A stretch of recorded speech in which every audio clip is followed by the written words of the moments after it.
الحمد لله رب العالمين حمدا كثيرا طيبا مباركا فيه كما يحب ربنا ويرضى. أشهد أن لا إله إلا الله وحده لا شريك له، وأشهد أن محمدا عبده ورسوله الذي لا نبي ولا رسول بعده، بعثه الله بشيرا ونذيرا وداعيا إلى الله بإذنه وسراجا منيرا.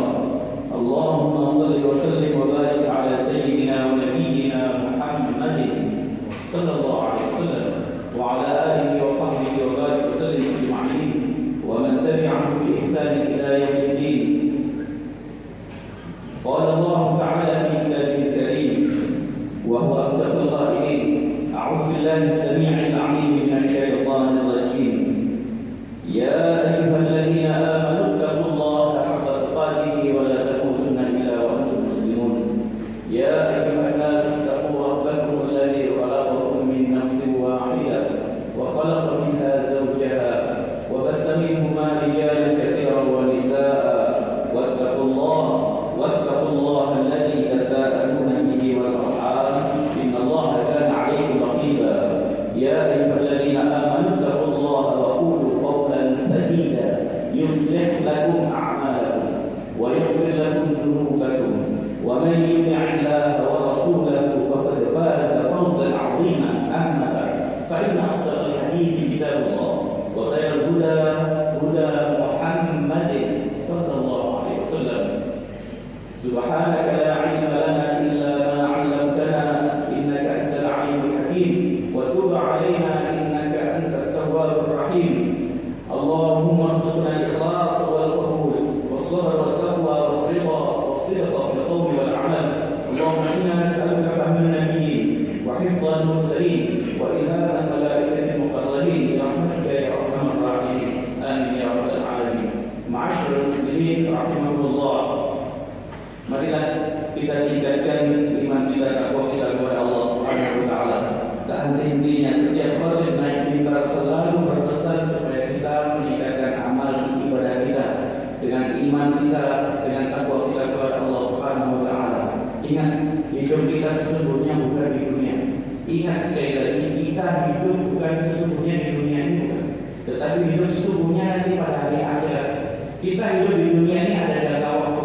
Ada yang 50 tahun meninggal, ada yang 60 tahun meninggal, ada yang 70 tahun meninggal, ada yang sampai 100 tahun meninggal, ada yang baru umur 15 tahun meninggal. Artinya apa? Umur kita di dunia ini sangat pendek. Wa inna yawman 'inda rabbika ka'alfi sanatin mimma ta'udun. Sesungguhnya satu hari di pandangan Allah Subhanahu wa taala sama dengan 1000 tahun di pandanganmu di dunia. Ingat, satu hari di akhirat sama dengan 1000 tahun kita hidup di dunia. Kalau kita hitung umur Nabi kita Muhammad sallallahu alaihi wasallam, beliau wafat umur 63 tahun. Kalau kita korelasikan kira-kira hanya 1,5 jam hidup di dunia. Hanya 1,5 jam. Maka jangan sekali-kali kita terlalu berambisi dengan dunia yang kita hadapi sekarang ini. Boleh kita berusaha, tapi dalam rangka kita mencari akhirat yang lebih baik. Mudah-mudahan kita termasuk orang-orang yang diberkahi oleh Allah. Kita termasuk orang-orang hamba-hamba Allah yang ukhrawi, hamba-hamba Allah yang akhirat. Orientasinya akhirat, bukan orientasi di dunia. Mudah-mudahan kita semua termasuk orang-orang yang husnul khatimah. Amin ya rabbal alamin. Ma'asyiral muslimin rahimakumullah. Berkenaan dengan apa yang saya sampaikan dari mukadimah saya, salah satu tabiat manusia, dia ini mencintai seseorang atau senang dengan seseorang atau senang dengan sesuatu yang indah bagi dia, atau dia akan melakukan sesuatu yang baik kepada orang lain supaya orang lain mencintai dia. Seorang suami, seorang laki-laki, seorang suami, dia akan mencintai keluarganya, mencintai istri dan anak-anaknya. Otomatis dia akan melakukan yang terbaik untuk istri dan anak-anaknya. Karena apa? Karena cinta kepada istri dan anaknya. Seorang wanita juga mencintai suami yang mencintai anaknya dan seterusnya. Sampai seseorang itu melakukan apa saja yang dia lakukan supaya dia mendapatkan cinta orang yang dia cintai. Sampai kadang-kadang bawahan melaksanakan apa saja perintah bosnya supaya bosnya cinta kepada dia. Kenapa? Supaya dicintai. Ingat, sehebat-hebatnya cintanya makhluk itu akan berhenti ketika mati. Kalau kita mencintai seseorang, suatu saat salah satu di antara kita akan mati, selesai. Tetapi ada satu cinta yang tidak akan selesai selama-lamanya, tidak akan berhenti selama-lamanya. Apa itu? Yaitu cintanya Allah Subhanahu wa Ta'ala kepada seorang hamba.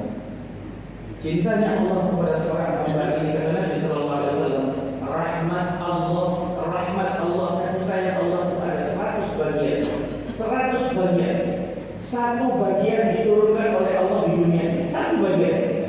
Untuk semua makhluk Allah. Semua makhluk Allah, baik yang beriman maupun yang tidak beriman. Semua orang-orang Islam, orang-orang beriman kepada Allah maupun orang kafir, semuanya diberi oleh Allah Subhanahu wa Ta'ala. Semuanya diberi rezeki oleh Allah Subhanahu wa Ta'ala. Satu bagian rahmat Allah diturunkan di dunia dibagi untuk semua makhluk Allah. Yang paling jelek dari yang satu bagian itu kata Nabi sallallahu alaihi wasallam, paling jelek yaitu seekor induk kuda. Dia ketika mengangkat kakinya, dia mau menurunkan kakinya, dia tidak jadi menurunkan kakinya karena di bawahnya ada anaknya. Maksudnya apa? Seorang ibu atau orang tua ketika dia melihat anaknya muncul rasa sayang dan kasihan kepada anaknya, itu kasih sayang paling rendah tingkatannya. Bayangkan 1% itu saja dibagi di dunia, itu yang paling jelas seperti itu. Yang 99% Allah, yang 99 bagian Allah simpan nanti untuk hambanya di hari kiamat. Ma'asyiral muslimin rahimakumullah. Timbul pertanyaan kita barangkali, apa sih buktinya Allah Subhanahu wa Ta'ala mencintai kita? Apa buktinya hamba itu dicintai Allah atau bukan? Perhatikan kata Nabi sallallahu alaihi wasallam, beliau mengatakan di dalam suatu hadis yang sahih, beliau mengatakan, innallaha ta'ala qasama bainakum akhlaqakum.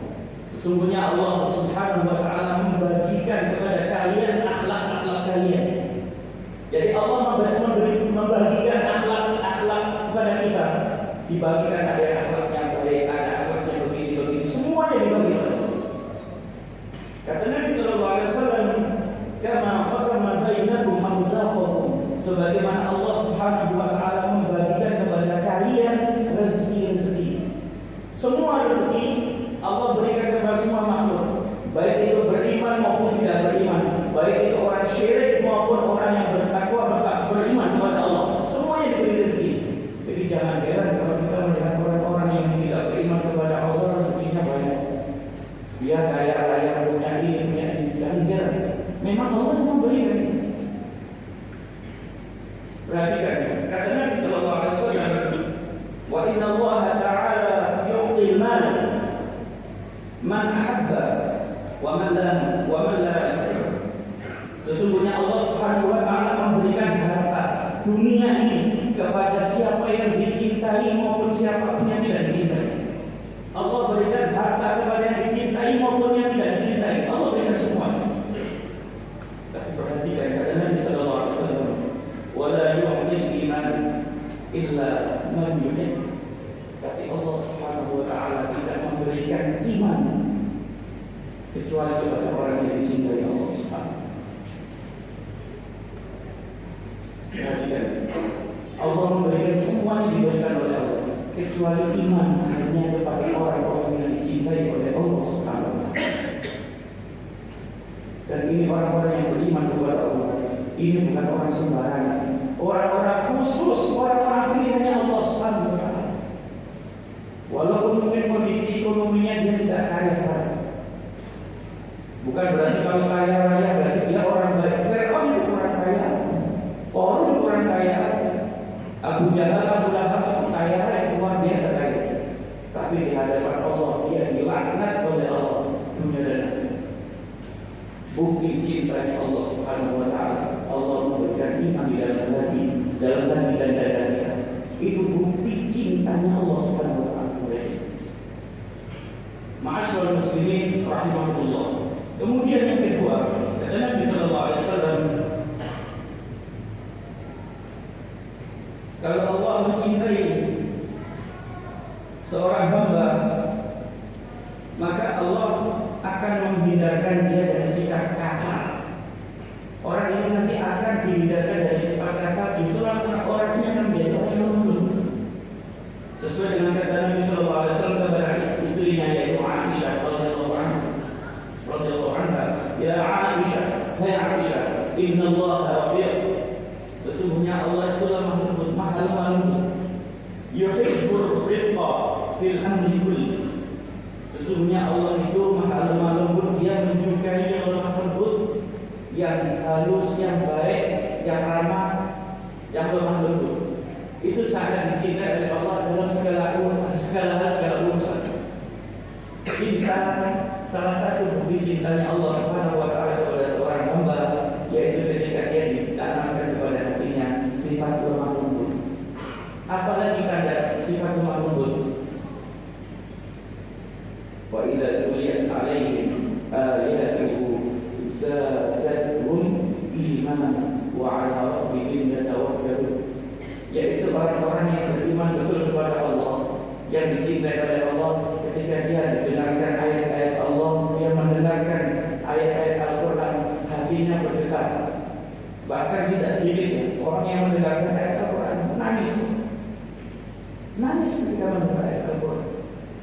Zadatuhum imanan, bertambah imannya kepada Allah. Wa 'ala rabbihim yatawakkalun, yang semakin bertawakal kepada Allah Subhanahu wa taala. Ini bukti orang-orang yang dicintai oleh Allah Subhanahu wa taala. Jangan semakin kita belajar agama justru kita semakin keras, kita semakin angkuh, semakin sombong. Ini kebalikannya. Ini sesuatu yang salah. Ingat, tanda cintanya Allah Subhanahu wa taala yaitu pertama iman, yang kedua yang diberi oleh Allah Subhanahu wa taala sifat lemah dan lembut. Mudah-mudahan Allah Subhanahu wa taala menjadikan kita termasuk orang-orang pilihan Allah.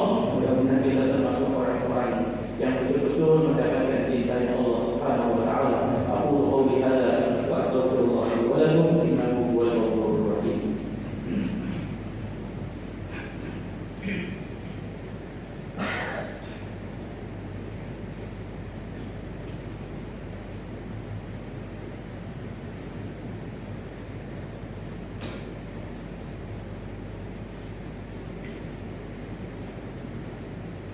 Alhamdulillahi rabbil alamin, hamdan katsiran thayyiban mubarakan fihi kama yuhibbu rabbuna wa yarda. Allahumma shalli wa sallim wa barik ala sayyidina wa nabiyyina Muhammad wa ala alihi wa sahbihi wa barik wa sallim ajma'in wa man tabi'ahum bi ihsanin ila yaumiddin. Ma'asyiral muslimin rahimakumullah. Tanda cinta Allah Subhanahu wa taala yang ketiga kata Nabi sallallahu alaihi wasallam, "Idza ahabba Allah 'abdan asalahu." Apabila Allah Subhanahu wa taala mencintai seorang hamba, orang ini akan disibukkan oleh Allah untuk berbuat baik. Perhatikan, kalau Allah mencintai seorang hamba, orang ini akan disibukkan oleh Allah untuk beraktivitas-aktivitas yang menyebabkan dia menjadikan amal soleh. Dia semakin sibuk mengurusi masjid, dia semakin sibuk mengurusi anak yatim, dia semakin sibuk membantu orang-orang yang miskin, semakin sibuk. Disibukkan oleh Allah dengan hal seperti bukan semakin sibuk cari keuntungan dunia saja. Dia semakin sibuk dia untuk mencari amal soleh, mencari ridha Allah Subhanahu wa taala. Dan ini tidak dirasakan oleh dia, tidak merasa hal itu dikirim oleh Allah ke arah seperti ini. Ini yang ini. Kemudian kata Nabi sallallahu alaihi wasallam, yuwaffiqu lahu 'amalan shalihan baina yaday ajal. Dan orang-orang yang mendapatkan cinta Allah Subhanahu wa taala, Allah akan memberikan taufik dan hidayahnya kepada orang-orang itu untuk beramal soleh sedangkan ajalnya sudah dekat masanya. Perhatikan, dia disibukkan oleh Allah, diberi taufik hidayah dengan kesibukan luar biasa, padahal ajalnya sudah dekat. Perhatikan kata Nabi sallallahu alaihi wasallam, hatta yallahu anhu jiranahu, hatta sampai tetangga itu ridho kepada dia. Allah min hawlahu, atau orang-orang yang berada di sekelilingnya dia. Ma'asyiral muslimin rahmatullah. Di terakhir khutbah saya ingin bercerita suatu kejadian nyata, kisah nyata yang ada di negeri Timur Tengah. Ada seseorang, dia bermimpi dalam tidurnya, dia bermimpi supaya untuk mengumrahkan salah seorang temannya. Dia bermimpi supaya mengajak umrah temannya ini. Setelah bangun dia heran, kenapa waktu saya bermimpi orang ini padahal tak pernah aktivitas ketemu jarang. Pada hari kedua dia bermimpi juga mimpi yang sama, supaya mengajak temannya itu atau tetangganya itu untuk umrah. Pada hari ketiga dia bermimpi yang sama, supaya mengajak tetangganya itu temannya itu untuk berangkat umrah. Sampai dia menghadap pada seorang syekh, seorang ulama. Dia mengatakannya, syekh, saya bermimpi begini. Dia ceritakan semua. Kata syekh itu, kalau mimpi itu 3 hari berturut-turut dan itu baik, insya Allah itu dari Allah Subhanahu wa Ta'ala. Laksanakan. Bismillah, dia laksanakan. Dia datangi temannya yang dalam mimpi itu yang disuruh mengajak umroh. Dia datangi tetangga. Didatangi, dia mengatakan maksudnya bahwa dia bermimpi, dia dalam mimpinya supaya mengajak dia umroh. Kalau kita diajak umroh, insya Allah kita senang. Kita senangnya bukan main kita diajak umroh, apalagi dibayarin. Orang ini dibayarin. Tapi apa orang ini? Orang ini ketawa. Orang yang diajak umroh ini ketawa. Dia mengatakan, kamu mau ngejek saya, kamu mau hina saya, kamu ngenyek saya. Loh kenapa ngenyek? Loh misalnya sholat aja jarang kok bisa diajak umroh. Ternyata tetangganya ini yang dimimpikan ini tidak pernah sholat, jarang sholat. Kadang sholat, kadang ternyata. Kata orang ini, sudahlah, nanti aku yang bayarin, aku yang ngajarin kamu. Sudah nanti saya pikir dulu. Dia nggak langsung mengatakan ini, saya pikir dulu. Dipikir-pikir sampai beberapa hari, sampai akhirnya orang ini mau. Ya sudah, tolong saya diajarin semuanya umroh. Jadi tidak semua orang tahu tata cara umroh di sana. Hanya berangkat umroh 2 orang. Yang mimpi sama yang dimimpikan berangkat umroh. Kemudian diajari cara pakai ihram dan sebagainya, umroh, masuk tawaf, sholat 2 rakaat, terus sampai terakhir sa'i, kemudian tahallul mencukur rambut. Ketika selesai tahallul, ini orang yang dimimpikan ini, dia melihat Hijr Ismail. Hijr Ismail itu di Ka'bah, ada setengah lingkaran di pinggir Ka'bah. Itu namanya Hijr Ismail. Banyak orang sholat sunnah di situ. Dia melihat banyak orang sholat sunnah di situ. Ini orang yang dimimpikan ini ngomong, saya kepingin sholat di situ. Oh silakan. Ini senang mengajak umroh ini. Alhamdulillah dia mau sholat di dalam Hijr Ismail. Ditunggu karena orang banyak yang sholat di situ, ditunggu sampai setengah jam, 1 jam kok nggak balik-balik. Didatangi, subhanallah, orang ini mati dalam keadaan sujud di Hijr Ismail. Mati dalam keadaan sujud di depan Ka'bah pada saat dia sujud. Ini yang mengajak umroh ini nangis nih. Ya Allah, kenapa enggak aku yang memberi hadiah seperti ini? Dia yang mengatakan jarang sholat. Kenapa engkau berikan kepada dia amalan yang luar biasa? Dia sampai mati di tempat yang sangat baik dan dia mati dalam keadaan baik. Padahal dia nanti hidupnya jarang sholat. Ya Allah, mati di dalam keadaan sujud di depan Ka'bah di Hijr Ismail. Dapat kita bayangkan seperti apa orang mati seperti ini. Alangkah nikmatnya mati seperti ini. Kemudian setelah selesai kubur semua, balik ke keluarganya, tanya kepada istrinya, apa sih amalan suamimu sampai dia bisa mati di depan Ka'bah dalam keadaan sujud di Hijr Ismail di depan Ka'bah? Istrinya mengatakan, saya melihat suami saya tidak ada amalan yang istimewa. Coba engkau ingat betul apa amalan suami sampai istrinya mengatakan, oh barangkali ini. Apa itu? tetangga. Ada seorang yang tua renta, yang tidak punya keluarga, tidak punya sanak saudara, tidak punya anak, tidak punya siapa-siapa. Dalam kondisi orang ini buta, yang setiap hari yang membuatkan makanan untuk orang ini dan menyuapkan makanan orang ini sehari 3 kali adalah suaminya. Setiap hari yang memberi makan orang buta tetangganya dia, itu orang ini. Dan pernah terdengar salah satu doa dari orang ini. Begitu dia habis disuapi, orang ini mengatakan, ya Allah, mandikan dia dalam keadaan baik, di tempat yang baik, di tempat yang engkau ridhoi. Nampaknya doa ini diterima oleh Allah Subhanahu wa taala. Orang ini dimandikan oleh Allah dalam keadaan husnul khatimah di depan Ka'bah dan keadaan sujud. Ini tanda bukti cintanya Allah Subhanahu wa taala kepada seorang hamba. Ma'asyiral muslimin rahimahullah. Cari amalan-amalan yang mendatangkan cinta Allah Subhanahu wa taala kepada kita. Silakan cari sendiri. Silakan antum cari. Mungkin kita melihat anak yatim, kita bantu mereka. Kita melihat tetangga kita yang miskin sampai tidak bisa bayar sekolah anaknya, kita bantu sesuai dengan kemampuan kita. Cari betul cintanya Allah Subhanahu wa taala amalan-amalan. Barangkali ini yang menyebabkan kita nanti mati husnul khatimah. Barangkali amalan-amalan ini yang nanti menyebabkan kita orang yang sangat mulia di sisi Allah Subhanahu wa taala. Mudah-mudahan Allah Subhanahu wa taala menjadikan kita semua orang-orang yang istimewa di hadapan Allah Subhanahu wa taala.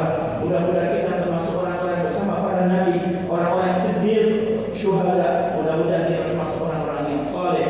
A'udzu billahi minasyaitonir rajim. Bismillahirrahmanirrahim. Alhamdulillahirabbil alamin. Hamdan katsiran thayyiban mubarakan fihi kama yuhibbu rabbuna wa yarda.